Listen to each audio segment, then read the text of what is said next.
Europe 1, la France bouge. La pépite. Céline, vous avez 39 ans, vous êtes la fondatrice de CQFD. Votre entreprise est née il y a 2 ans. Oui, un peu moins de 2 ans. Un peu moins de 2 ans, oui, bravo. on est tout jeune. Félicitations parce Merci. que vous avez osé. Vous faites partie de ces femmes qui ne sont pas restées dans leur métier d'origine. Non, vous êtes journaliste. Vous Oui. aussi, vous avez interviewé des entrepreneurs. Oui, exactement. Hein. Ça m'a donné envie d'ailleurs d'entreprendre. Oui, c'est ça qui vous a donné envie d'entreprendre. Comment on franchit cette étape vers l'entrepreneuriat? J'ai toujours eu envie d'entreprendre.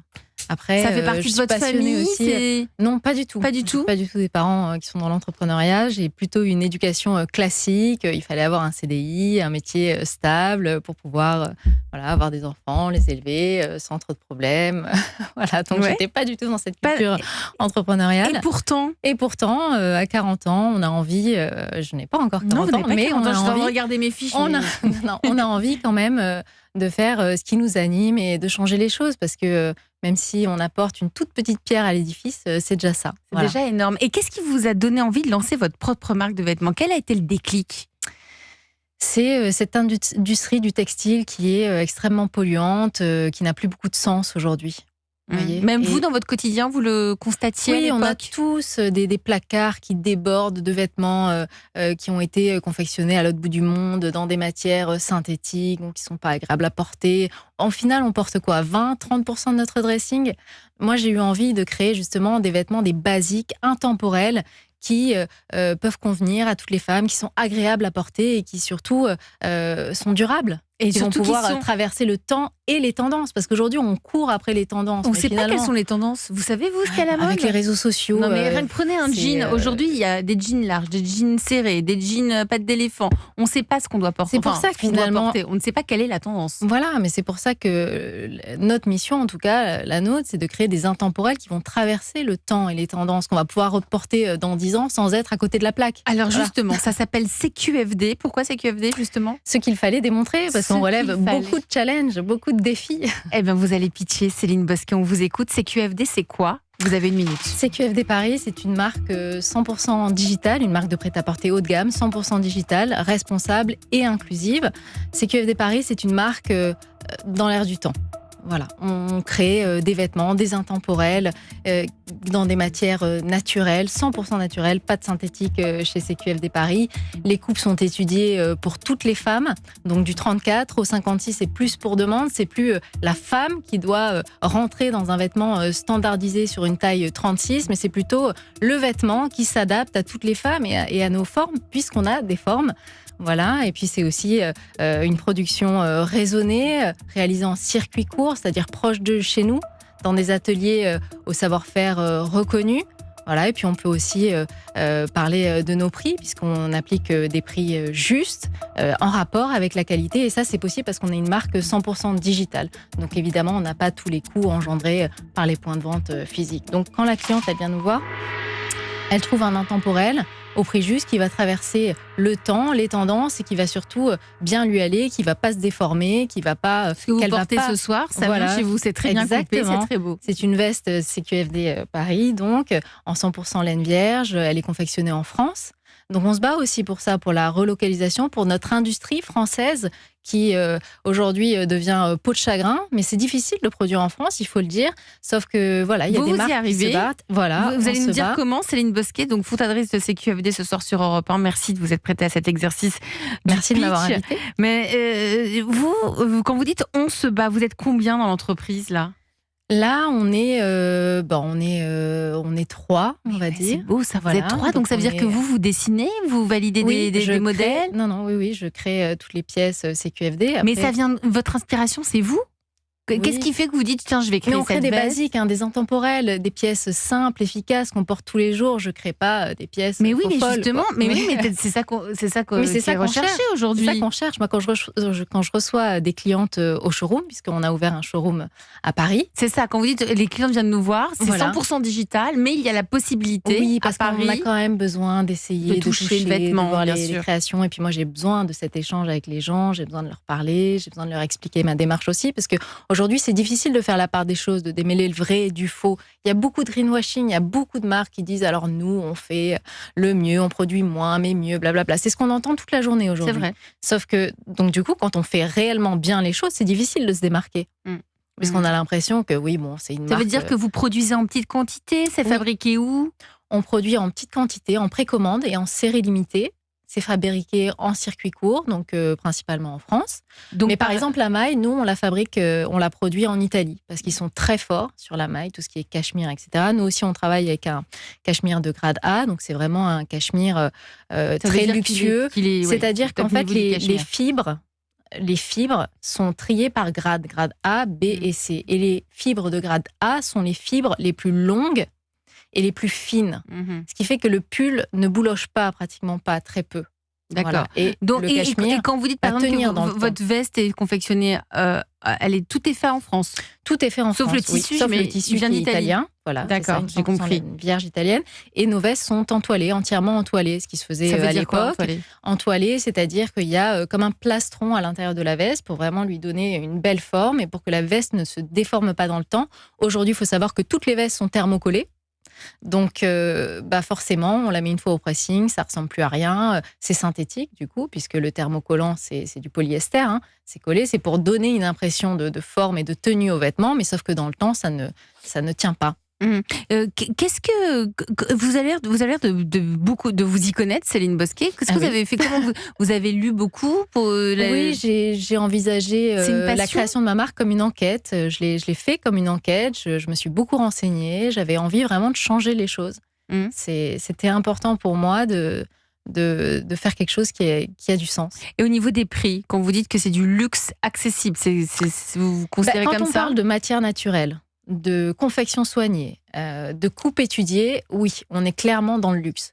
On rend le luxe plus accessible parce qu'on a des marges minimes, grâce notamment au digital qui nous permet de faire ça aujourd'hui. Donc, quand une marque de textile, un grand groupe, même je pense chez Bompard, on est sur des marges entre, allez, je vais être sympa, 4 minimum, 7, 10 pour le luxe. Alors, je ne sais pas les marges que vous appliquez, mais nous, on est en dessous de ça, parce qu'on n'a pas de point de vente physique, on ne fait pas des campagnes marketing avec, on des pas dans tout Paris, etc. Pour l'instant, mais moi, que ça viendra. Oui, mais c'est votre ambition de devenir une grande marque. Je pense que si on veut bien faire les choses, on ne peut pas non plus devenir une marque colossale avec des points de vente partout. Nous, ce qu'on veut éviter, c'est surtout la surproduction. Donc, on essaie de ne pas avoir de stock. C'est pour ça qu'on fait des petites séries et qu'on vend aussi en précommande. Voilà, on a des engagements. Vous savez, moi, quand j'ai créé CQFD, au départ, j'avais mis CQFD mode positive. C'est pas un slogan, c'est un engagement profond pour une mode plus juste envers ceux qui la créent, mais aussi ceux qui la portent. Donc, on a des engagements, on va essayer de les tenir. Et évidemment, le but, c'est de se développer et d'avoir de plus en plus peut-être de showrooms en France pour que les personnes puissent venir essayer nos vêtements, toucher et puis constater la qualité. Voilà, mais on va essayer aussi de rester raisonnable. De rester raisonnable. Et en effet, quand vous dites que qu'on fait attention, de plus en plus on fait attention, Clara, à cette provenance des vêtements en France, je crois qu'il y a une augmentation colossale. 75% des Français privilégient le Made in France lorsque c'est possible, puisque ce critère représente un gage de qualité et de durabilité des vêtements. On rentre dans ce cercle responsable. On rentre dans ce cercle responsable. Vous en pensez quoi? Quel regard portez-vous, Laurence Lévy, patronne de Bompard, ce soir sur Europe 1, sur cette jeune marque CQFD?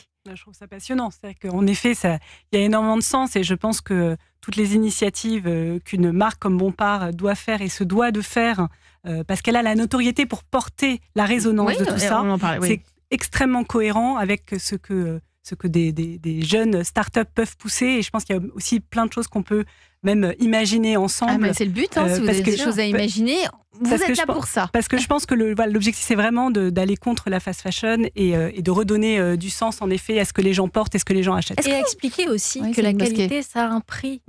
Et qu'on va un pull à 25 €, on ne peut pas l'expliquer. Déjà, on va trembler quand on va le mettre dans la machine à laver, parce qu'on sait qu'il va ressortir minuscule. Et puis, il y a des pulls, on les porte, et puis même au bout d'une journée, ils sont remplis de bouloches. Mais même des pulls très chers. Même des pulls très chers. Mais c'est ça le problème. problème. C'est pour ça qu'il faut se renseigner, il faut regarder, il faut lire les étiquettes, il faut aller sur les sites, il faut s'assurer que les engagements ne sont pas que des mots en l'air, des paroles en l'air. Voilà, il y a un travail aussi de recherche à faire de la part du consommateur, parce qu'évidemment, le consommateur n'est pas seul responsable, les marques sont responsables, mais le consommateur a la responsabilité de regarder ce qu'il achète.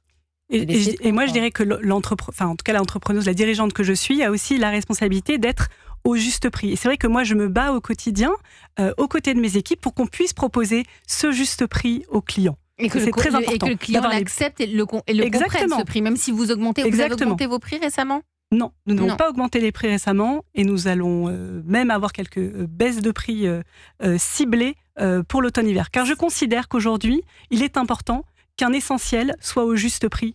Mais c'est sûr qu'à côté de ça, il y aura des pièces beaucoup plus sophistiquées qui seront à des positionnement beaucoup plus élevé, mais c'est important d'avoir les deux. D'avoir les deux pour pouvoir attirer. Et puis, il faut dire aujourd'hui, on a la chance de payer en plusieurs fois sans frais. Oui, moi, vrai, quand j'étais jeune, on ne pouvait pas s'acheter une belle pièce parce qu'on ne pouvait pas payer en plusieurs fois sans frais. C'est vrai, vous avez raison de le souligner. Il y a des startups françaises d'ailleurs, on a Alma, Klarna, qui permettent de payer. Marie-Georges, vous êtes la coach de ce soir. Votre regard sur ces QFD, vous en pensez quoi? Le pitch était très bon. Très bon pitch. Non, c'est très intéressant parce qu'il y a une proposition de valeur autour de la responsabilité de la durabilité qui est vraiment très complète. C'est-à-dire qu'on est à la fois sur les matériaux, à la fois sur une production locale, on est sur la taille des vêtements qui sont disponibles pour toutes les morphologies de femmes, on est sur le prix, parce qu'effectivement, vous l'avez bien expliqué, Céline, vous pouvez arriver à avoir des prix relativement raisonnables parce que vous enlevez certaines étapes, et effectivement, ne pas avoir de stock. Le stock, ça a un prix. Parce qu'en fait, on part de l'usine, il faut un entrepôt, il faut transporter deux fois plutôt que de transporter directement c'est de l'argent bloqué, de l'usine. Et c'est de l'argent bloqué, et ça a un prix. Et ça a aussi un impact environnemental important. Bien sûr. Le stockage, parce qu'en fait, ça veut dire qu'on transporte deux fois plus, ça veut dire qu'on doit garder dans un entrepôt qui lui-même... et puis quand la tendance est passée, on déstocke, on ne sait plus comment les vendre, absolument, on détruit. On les a sur les bras. Vous n'avez pas de stock du tout, Céline Bosquet? Très peu. CQFD? Oui, très peu. Très peu de stock, très peu. Donc un modèle économique cohérent avec une proposition de valeur très complète, avec intéressant aussi le positionnement. CQFD, Céline, le nom. Vous insistez beaucoup sur quelque chose que vous démontrez. Il y a une argumentation, et cette argumentation, on la sent sur le site internet, parce qu'effectivement, quand on se promène sur le site internet, allez faire un tour, on a de l'information sur effectivement qu'est-ce qui se cache derrière la promesse. Et ce que vous disiez est très important. Aujourd'hui, il y a une nécessité de donner aux consommateurs, aux clients que nous sommes, des informations précises, en fait, puisqu'on peut pas se contenter d'une promesse qui est on serait responsable, on serait bien, mais qu'est-ce qu'il y a derrière? Donc vous faites des vidéos, vous montrez comment c'est produit, vous détaillez les différentes étapes de la chaîne de valeur. Donc tout ça, ça participe à donner confiance, parce qu'il faut donner confiance aux consommateurs et aux clients. On a besoin aussi de marques refuge. Bompard est une marque refuge. Vous le disiez tout à l'heure, Laurence Lévy, elle se transmet de génération en génération. On va acheter un cachemire pour le grand-père à Noël, mais aussi pour la petite fille. Et vous aussi, Céline Bosquet, vous positionnez là-dessus sur des marques de transmission. Oui, c'est un héritage. Produits de transmission. Mais nous, on peut piquer dans le placard de notre mère, de notre grand-mère, des vêtements qui étaient très bien faits à l'époque, qui étaient responsables finalement. Parce que il y en a qui n'ont pas pris une ride, etc. Ils ont 50 ans. Exactement. Le pull n'a pas bougé. Et c'était pas forcément un pull Chanel, l'Europiana, Hermès. C'était des vêtements qui étaient confectionnés dans de bonnes conditions. La confection était soignée, les matières étaient naturelles, puisqu'à l'époque, il y avait beaucoup moins de synthétique. Donc, on peut piocher encore aujourd'hui des vêtements dans le placard de nos mères et de nos grands-mères. Mais nous, qu'est-ce qu'on va laisser à nos enfants? Du Zara, du Shein? Qu'est-ce qu'elles vont récupérer, nos filles? Rien du tout. Donc, c'est pour ça, on s'y met ce soir. Si vous êtes parmi nous, Céline Bosquet, fondatrice de CQFD sur Europe 1, c'est parce que si vous avez des besoins, la marque a un peu moins de 2 ans. Il faut que cette marque s'inscrive dans le paysage du luxe. Aussi avoir quelques showrooms en France, ça fait partie de vos ambitions. Oui, pour l'instant, on a notre showroom à Paris. Je vous invite d'ailleurs à passer. Mais oui, mais tout à fait. Je vais aller regarder ça très attentivement. Mais vous avez étudié tout le dossier, Marie-Georges? J'ai étudié le dossier, et du coup, j'ai une question pour vous, Céline. Et vous n'êtes pas passé nous voir? Pas encore. Mais en termes de marketing, ensemble, Marie-Georges, comment on y est ensemble? Ça nous fera une sortie, avec Elisabeth. Plaisir. Quel moyen marketing? Aujourd'hui, comment vous vous faites connaître? Via les réseaux. Et le bouche à oreille. Surtout les réseaux sont forts. Les réseaux sont forts, mais le bouche à oreille l'est encore plus. Et puis on a un fort taux de fidélisation. C'est comme ça qu'on vous a repéré. Hein. C'est vrai ? Ouais, c'est comme ça. C'est par les réseaux. Eh ben, tant mieux, parce que c'est vrai que je passe pas beaucoup de temps non plus sur les réseaux. Il faudrait que je poste beaucoup plus. Non, mais ce qui prouve, mais quand on est aussi dans l'exécution, en tout cas, vous êtes dans mon algorithme. Eh ben, super. Eh ben, je suis ravie. Mais oui, les réseaux et puis le bouche à oreille. Je le disais, nous on a un très fort taux de fidélisation. On a 70% des clientes qui rachètent, donc elles sont contentes. C'est vrai qu'au départ, elles viennent me voir, on parle, elles touchent, elles découvrent la qualité. Et puis on parle du prix aussi, parce qu'évidemment, c'est un sujet. Oui, on va pas se mentir, mais sauf que le t-shirt est 90 €. 90 € le t-shirt. Le coton est tricoté en France, donc c'est un très beau coton. Nos vestes, 590 €. La veste confectionnée en France, entoilée. Donc oui, c'est un investissement. C'est un investissement. Mais aujourd'hui, notre cliente, notre cible, on va dire que nos clientes ont entre 35 et 55 ans, mais j'ai aussi des jeunes clientes qui viennent et qui ont envie, qui ont compris qu'il fallait investir aussi dans son dressing. Sur elle aussi, parce que c'est cette jeune génération. Et vous bien aussi, sûr, c'est ce que vous faites chez Bompard. Évidemment, c'est absolument clé. Et cette génération, elle comprend qu'il faut investir dans un beau dressing, parce que si on regarde les chiffres, je crois que Chine et tout ça, la cliente, elle a même 35 ans. Enfin, c'est... Quand j'étais tombée sur cette étude et ça m'avait choquée, je m'étais dit mais c'est pas possible. C'est les mamans qui achètent aussi pour leur en quantité. Au lieu d'acheter un maillot de bain, elles en achètent par 10 chez Chine. Bon, en tout cas, on va continuer à en parler parce que Marie-Georges a étudié le dossier. Mais d'abord, on va faire une petite pause. On va aller voir ce qui se passe du côté du parking des Anges et Marc Lavoine. C'est une chanson de 1985, je crois, Clara. Je crois aussi. Et on va l'écouter sur Europe 1. À tout de suite. Europe 1, 21h, 22h. Elisabeth Assayag. Et si vous nous rejoignez, bien sûr qu'elle bouge, cette France, on en est fiers, on en est ravis. Cette France bouge. Ce soir, on parle de cette mode chic, de cette mode discrète et de cette mode durable. Avec deux start-up. Non, avec une entreprise déjà bien implantée, bien ancrée en France. Cette entreprise, c'est Bompard. Avec vous, Laurence Lévy, directrice générale de Bompard. Nous sommes avec une entrepreneure qui a fondé une start-up il y a un peu moins de 2 ans. Ça s'appelle CQFD. On est ravis d'être avec vous, Céline Bosquet. Merci, Céline Bosquet, vous la connaissez, les auditeurs d'Europe 1, puisqu'elle est journaliste. Vous avez présenté les JT sur M6, c'est ça ? Oui, entre autres. À iTélé. À l'époque, j'ai commencé à iTélé. Oui. Ensuite, j'ai présenté le JT sur M6. Je faisais aussi des reportages. Oui. Et ensuite, je suis passée sur BFM Business. C'est là que j'ai ma fibre entrepreneuriale a été un peu titillée. Qui a été titillée. Et j'ai fait aussi France Info le soir. Et vous avez franchi ce pas. Vous avez osé monter votre entreprise. On est toujours avec vous, Clara Léger. Clara, justement, on parle depuis le début de l'émission de nos vêtements. Le budget moyen pour les vêtements, on dépense quoi, nous, en moyenne, les femmes ? Alors, on dépense en moyenne 97 € par mois pour nos vêtements. On est 52% à privilégier les achats en boutique physique plutôt qu'en ligne. Et 97 €, ça va augmenter puisque le point commun de nos deux invités ce soir, c'est cette mode chic, durable, mais forcément, elle a un prix, cette mode, et c'est important de le souligner. Elle a un prix. Et si on avait un budget limité, vous iriez vers quelle matière, vous, Clara Léger ? Moi, de plus en plus, j'avoue que je me tourne vers les matières naturelles pour une question de durabilité. Mais j'aime beaucoup le cachemire, la soie, évidemment, toutes les matières très très belles, très nobles. De confort. Et le confort, se sentir bien, le coton. Moi, j'adore le coton.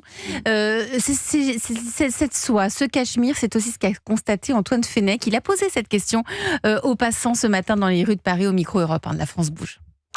Si j'avais un budget illimité, j'achèterais donc du coton, de la soie et du satin parce que c'est des matières naturelles et nobles. C'est quelque chose de désagréable au porter, donc si j'avais vraiment un budget, j'achèterais ces 3 matières-là. Si j'avais un budget illimité, c'est sûr que pour l'hiver, j'achèterais des pulls en cachemire. Ce sont des matières qui résistent bien finalement, qui durent dans le temps. Personnellement, c'est le lin. J'adore cette matière, ça correspond totalement à l'été. C'est un style un petit peu relâché, mais toujours très classe. Et c'est souvent des belles pièces. Si j'avais un budget illimité pour un tissu particulier, ce serait la soie, car la soie c'est un tissu naturel mais extrêmement fragile. Je dirais que c'est le coton, ma matière préférée, parce que bon, c'est le plus simple et je dirais que c'est le plus à l'aise aussi à porter. Après, j'aime bien aussi la laine. Si j'avais un budget limité, j'achèterais un peu plus de soie ou de cachemire parce que pareil, la matière est très agréable, c'est super doux au toucher. J'aime beaucoup tout ce qui est les matières naturelles, que ce soit du coton mais également du lin, du cuir, enfin tout ce qui est très peu transformé, très peu de polyester, très peu de matières artificielles, le nylon, tout ça. Beaucoup de défauts pour peu d'avantages.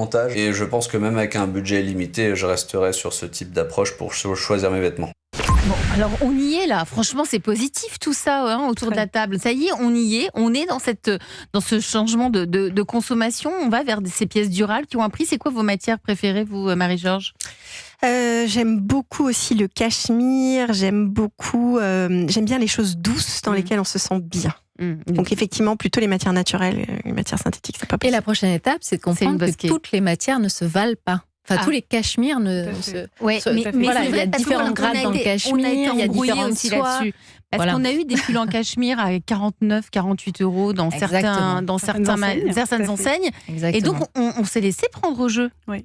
Alors quand je reçois des clientes au showroom, elles ont l'impression que c'est à chaque fois le même cachemire. Elles me disent, oui, mais quand même, un cachemire à ce prix-là. Donc, ils reviennent. Je pense que les clients, quand on leur explique, ils reviennent. Parfois, ils peuvent tenter ailleurs, mais ils reviennent, ils sont déçus et ils reviennent encore plus fidèles, je dirais, convaincus et ambassadeurs de cette différenciation sur le savoir-faire.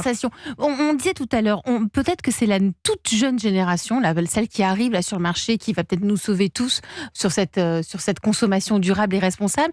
Vous, Laurence Lévy, en tant que patronne de Bompard, vous vous adressez à cette jeune génération aujourd'hui ? Alors, on s'adresse à toutes les générations. Oui, vous l'avez dit. Oui, c'est certain. Mais là, il va falloir aussi aller les récupérer. Évidemment. Comment ? Évidemment. L'enjeu, c'est évidemment de continuer de fidéliser, de donner une expérience à notre clientèle fidèle, et c'est d'aller recruter une jeune génération. On a aujourd'hui quand même déjà 30% de notre clientèle qui a moins de 40 ans, et parler à cette jeune génération, ça veut dire évidemment parler de manière pertinente et engagée, moi, je pensais engagée sur les réseaux. Qui viennent voir Céline Bosquet, qui ont compris qu'il fallait ça va passer par les réseaux sociaux. Et je pense qu'on a beaucoup de choses à faire chez Bompard sur les réseaux sociaux. Donc, on a beaucoup de choses à faire aussi pour réinventer notre image, et il y a plein de belles choses qui se préparent là-dessus. Bon, vous pouvez nous en dire plus. Ah si, bien sûr. Alors, qu'est-ce qui se passe ? Une égérie ? Il va y avoir quelque chose ? Non, alors je pense que alors évidemment, je trouve que c'est très beau de pouvoir avoir une égérie, mais c'est vrai qu'on parlait tout à l'heure des modèles économiques et des équations économiques de marque. Je préfère clairement réinjecter la valeur que ça me coûterait dans d'autres choses et dans le produit plutôt que sur une égérie. Je pense qu'aujourd'hui, on peut être très fort, avec des influenceurs, très pertinent. Ça veut dire avoir des ambassadeurs. Voilà, des personnes influentes qui portent la marque et qui savent la porter, qui portent la bonne parole aussi auprès de leur communauté, qui sont peut-être pas des communautés natives pour Bompard. Et c'est aussi d'avoir une image un peu différente et réinventée. Comment est-ce qu'on porte un Bompard de plein de façons. Marie-Georges, vous êtes la coach de ce soir. Alors oui, peut-être conseils quelques petits conseils, Céline, effectivement. Parce que Céline Bosquet est venue avec sa marque CQFD. Elle a besoin d'avoir des showrooms un peu plus ailleurs qu'à Paris, et que il y a aussi l'histoire du prix. Le prix, vous le trouvez raisonnable ? Oui, tout à fait. Moi, en tout cas, par rapport à la proposition de valeur, c'est toujours la question. C'est comment on arrive à expliquer son prix. Derrière le prix, il y a toute une explication. Non, effectivement, on en parlait, Céline. C'est pas simple de se faire connaître quand on est une jeune marque. Et effectivement, qui plus est sur le digital. Il y a énormément de monde, et sur ces nouveaux modèles, il y a aussi énormément de marques et énormément de monde. C'est très encombré. Donc c'est pas très simple de se distinguer. Alors moi, vous savez, Elisabeth, j'aime toujours beaucoup les partenariats, et je me dis tiens, comment on peut allier des forces pour qu'on arrive à faire des choses gagnant-gagnant. Et je pensais à d'autres marques qui sont aussi développées sur la durabilité très forte et qui sont pas immédiatement concurrente des produits que vous proposez. Je pensais à Veja, par exemple, pour les baskets. C'est vrai que c'est une marque qui a une belle notoriété, qui est pionnière sur cette éco-responsabilité. Et on peut se dire, tiens, pourquoi pas un partenariat, ils vendraient, enfin, en tout cas, ils parleraient un peu de vous, et puis vous vendriez de temps en temps dans un look une paire de Veja sur votre site. Je pense que c'est gagnant-gagnant. Et en fait, en réfléchissant, je me disais, mais ça peut marcher avec plein de marques, cette espèce d'une certaine manière d'échange de bons procédés. Pourquoi pas Bompard d'ailleurs aussi, parce qu'une fois vous pouvez avoir un cachemire et vous pouvez avoir envie de peut-être mettre en avant un Bompard, et vous de faire connaître aussi et d'incuber une jeune marque, et je trouve que ça peut être une dynamique extrêmement vertueuse.